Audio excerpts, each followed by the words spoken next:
اعوذ باللہ من الشیطان الرجیم بسم اللہ الرحمن الرحیم۔ معزز سامعین و حضرات، السلام علیکم ورحمۃ اللہ وبرکاتہ۔ آج ہم جانیں گے حضرت ہود علیہ السلام کی قوم کا واقعہ، ان کی قوم پر اللہ کا عذاب اور ان کی قوم کا مذہب کیا تھا۔ تو چلیے ویڈیو سٹارٹ کرتے ہیں۔ ویڈیو پسند آئے تو چینل کو سبسکرائب، ویڈیو کو لائک اور شیئر ضرور کر دیں۔ قوم عاد کا زمانہ لگ بھگ 2000 سال قبل مسیح مانا جاتا ہے، اور قرآن مجید میں عاد کو من بعد نوح کہہ کر نوح قوم کے خلیفوں میں گنا گیا ہے۔ ساتھ ہی ان کو عاد اولی کہا ہے اور عاد کے ساتھ ارم کا لفظ لگا ہوا ہے۔ عاد کا مرکزی مقام ارض احقاف ہے یا حضر موت کے اتر میں اس طرح واقع ہے کہ اس کے پورب میں عمان اور اتر میں رابع الخالی، مگر آج یہاں ریت کے ٹیلوں کے سوا کچھ نہیں ہے۔ عاد بت پرست تھے اور اپنے پیشے اور نوح کی قوم کی طرح صنم پرستی اور بت پرستی میں ماہر تھے۔ حضرت عبداللہ بن عباس رضی اللہ تعالیٰ عنہ سے ایک اثر منقول ہے۔ اس میں ہے کہ ان کے ایک صنم کا نام سمود اور ایک کا نام ہتار تھا۔ حضرت ہود علیہ السلام کی قوم عاد اپنی مملکت کی سطوت و جبروت، جسمانی صورت و غرور میں ایسے چمکے کہ انہوں نے ایک اللہ کو بالکل بھلا دیا اور اپنے ہاتھوں کے بنائے ہوئے بتوں کو اپنا معبود مان کر ہر قسم کے شیطانی اعمال بے خوف کرنے لگے۔ تب اللہ تعالیٰ نے انہی میں سے ایک پیغمبر حضرت ہود علیہ السلام کو بھیجا۔ حضرت ہود علیہ السلام قوم عاد کے سب سے زیادہ عزت دار قبیلہ خلود کے ایک فرد تھے۔ انہوں نے اپنی قوم کو اللہ کی توحید اور اس کی عبادت کی طرف دعوت دی اور لوگوں پر ظلم و زور کرنے سے منع فرمایا، مگر عاد نے ایک نہ مانی۔ ان کو سختی کے ساتھ جھٹلایا اور غرور اور گھمنڈ کے ساتھ کہنے لگے، ہم میں سے زیادہ کون ہے قوت میں آگے؟ آج دنیا میں ہم سے زیادہ شوکت و جبروت کا کون مالک ہے؟ مگر حضرت ہود علیہ السلام لگاتار اسلام کی تبلیغ میں لگے رہے۔ وہ اپنی قوم کو اللہ کے عذاب سے ڈراتے اور غرور و سرکشی کے نتیجوں کو بتا کر نوح کی قوم کے واقعے یاد دلاتے اور کبھی ارشاد فرماتے، اے قوم، اپنی جسمانی طاقت اور حکومت کے زبردست ہونے پر گھمنڈ نہ کر، بلکہ اللہ کا شکر ادا کر کہ اس نے تجھ کو یہ دولت بخشی۔ نوح قوم کی تباہی کے بعد زمین کا تجھ کو مالک بنایا، خود عیشی اور خوشحالی عطا کی، اس لیے اس کی نعمتوں کو نہ بھول اور خود کے گڑھے ہوئے بتوں کی پرستش سے باز آ جا، جو نہ نفع پہنچا سکتے ہیں اور نہ دکھ دے سکتے ہیں۔ موت و زندگی، نفع نقصان سب ایک اللہ ہی کے ہاتھ میں ہے۔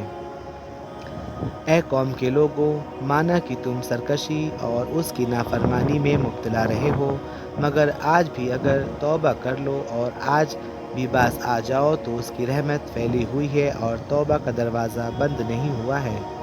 اس نے مغفرت چاہو وہ بخش دے گا، اس کی طرف رجوع ہو جاؤ وہ معاف کر دے گا اور مال و عزت میں سرفرازی بخشے گا۔ بے شک عاد کو حضرت ہود علیہ السلام کی یہ نصیحتیں بہت گئی گزری لگتی تھیں اور وہ یہ نہیں سہ سکتے تھے کہ ان کے خیالوں، ان کے عقیدوں اور ان کے کاموں، غرض یہ کہ ان کے ارادوں میں کوئی آدمی رکاوٹ پیدا کرے، ان کے لیے مہربان نصیحت کرنے والا بنے۔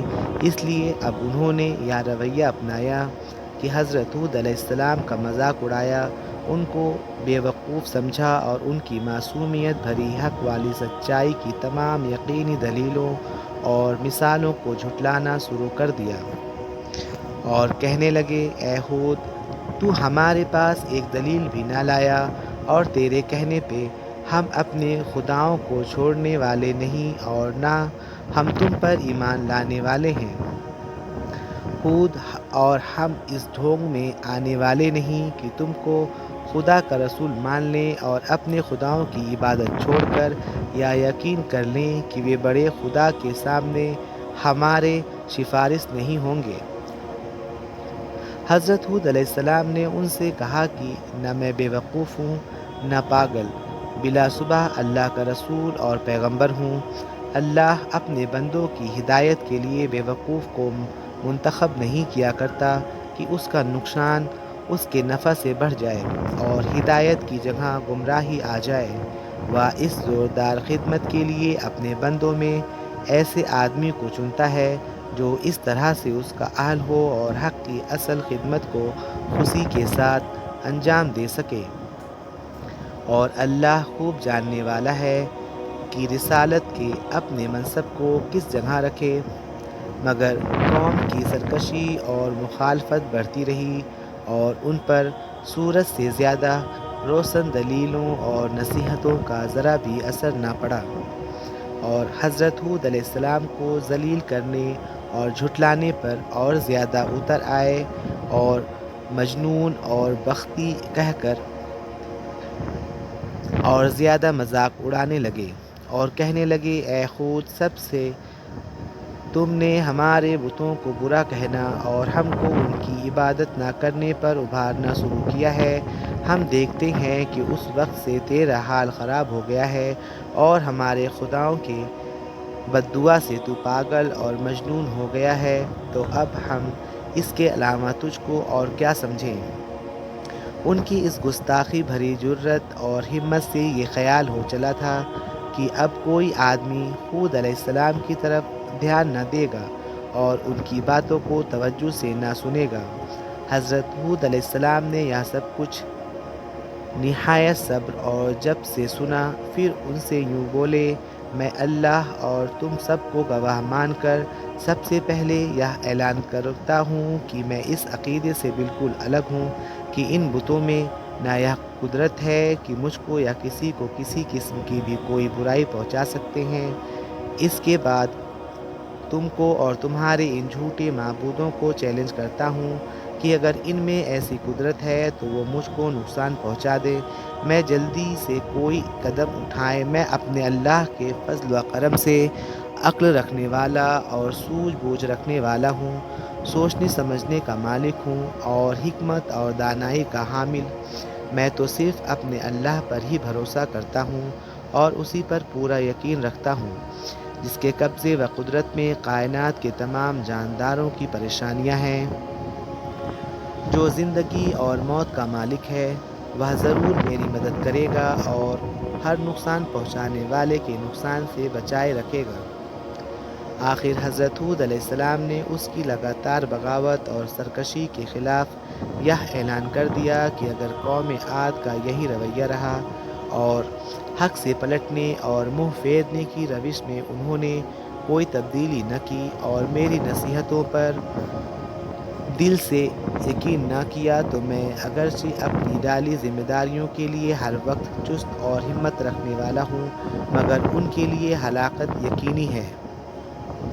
اللہ بہت جلد ان کو ہلاک کر دے گا اور دوسری قوم کو زمین کا مالک بنا کر ان کی جگہ قائم کر دے گا، اور بلا شبہ وہ اللہ تعالیٰ کو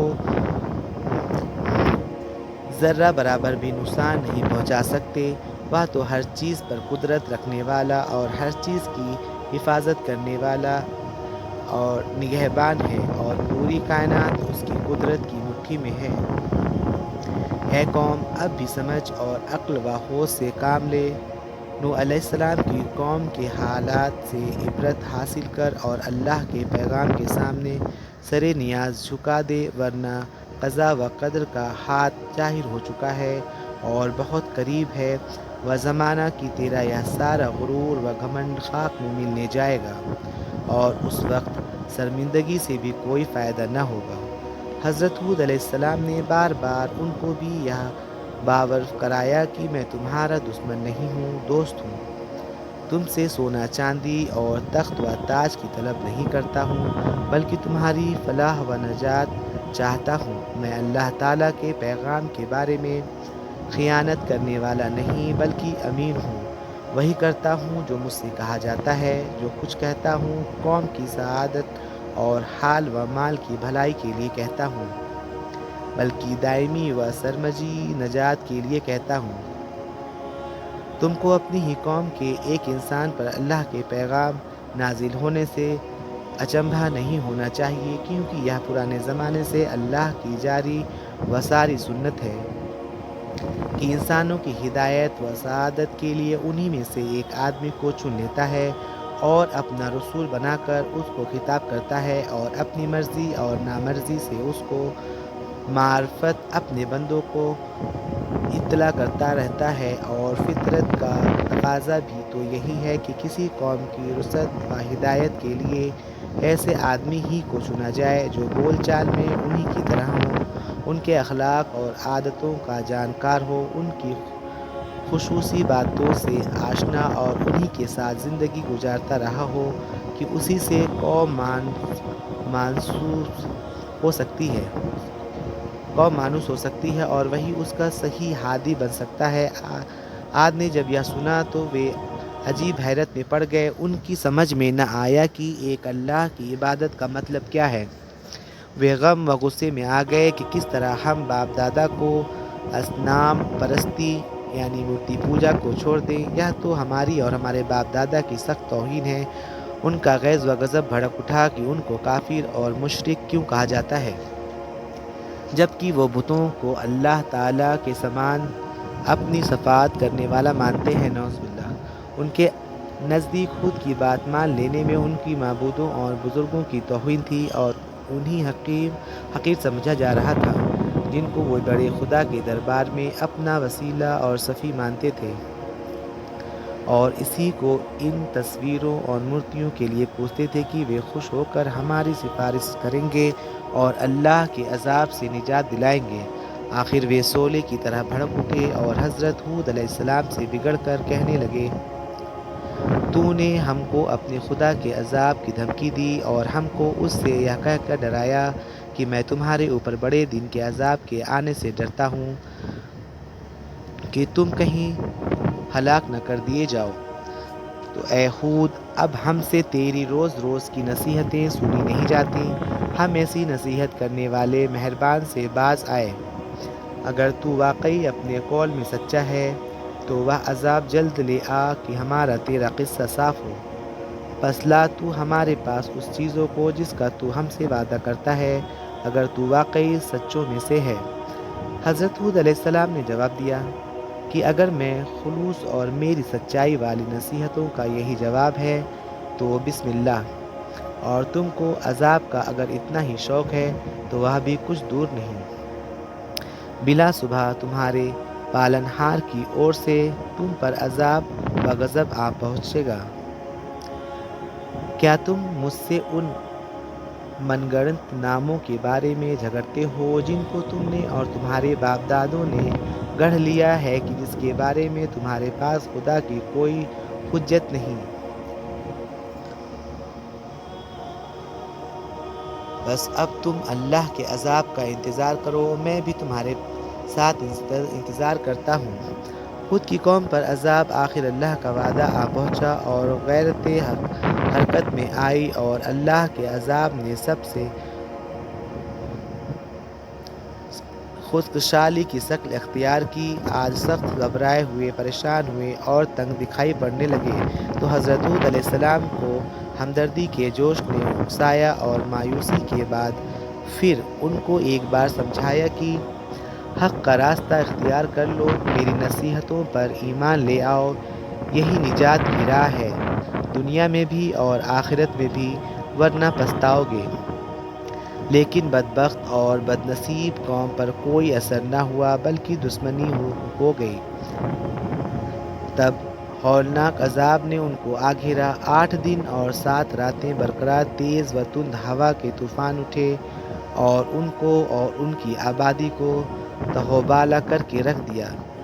تنومند اور ہیکل انسان جو اپنی جسمانی طاقتوں کے گھمنڈ میں سرمست اور سرکش بنے ہوئے تھے، اس طرح بے حس و حرکت پڑے نظر آتے تھے جس طرح آندھی سے بھاری بھرکم پیڑ بے جان ہو کر گرتا ہے۔ غرض ان کی ہستی کو نیست و نابود کر دیا گیا تاکہ آنے والی نسلوں کے لیے عبرت بنے، اور دنیا اور آخرت کی لعنت اور عذاب ان پر مسلط کر دیا گیا کہ وہ اسی کے حقدار تھے۔ حضرت ہود علیہ السلام اور ان کے مخلص اسلام کو ماننے والے ساتھی اللہ کی رحمت اور نعمت میں اللہ کے عذاب سے محفوظ رہے اور سرکش قوم کی سرکشی اور بغاوت سے بچے رہے۔ یہ ہے عاد اولی کی وہ داستان جو اپنے اندر عبرت کے سامان رکھتی ہے۔ اس میں انگنت نصیحتیں پائی جاتی ہیں اور اللہ تعالیٰ کے حکموں کی تعمیل اور تقوی و طہارت کی زندگی کی طرف دعوت دیتی ہیں۔ شرارت، سرکشی اور اللہ کے دشمنوں سے بغاوت کے برے انجام سے آگاہ کرتی اور وقتی خوش عیشی اور پر گھمنڈ کرنے کے نتیجے کی بدبختی پر مذاق اڑانے سے ڈراتی اور باز رکھتی ہیں۔ انشاءاللہ آپ لوگوں کو ویڈیو پسند آئی ہوگی تو چینل کو سبسکرائب، ویڈیو کو لائک شیئر ضرور کر دیجیے گا۔ ملتے ہیں اگلی ویڈیو میں۔ اللہ حافظ۔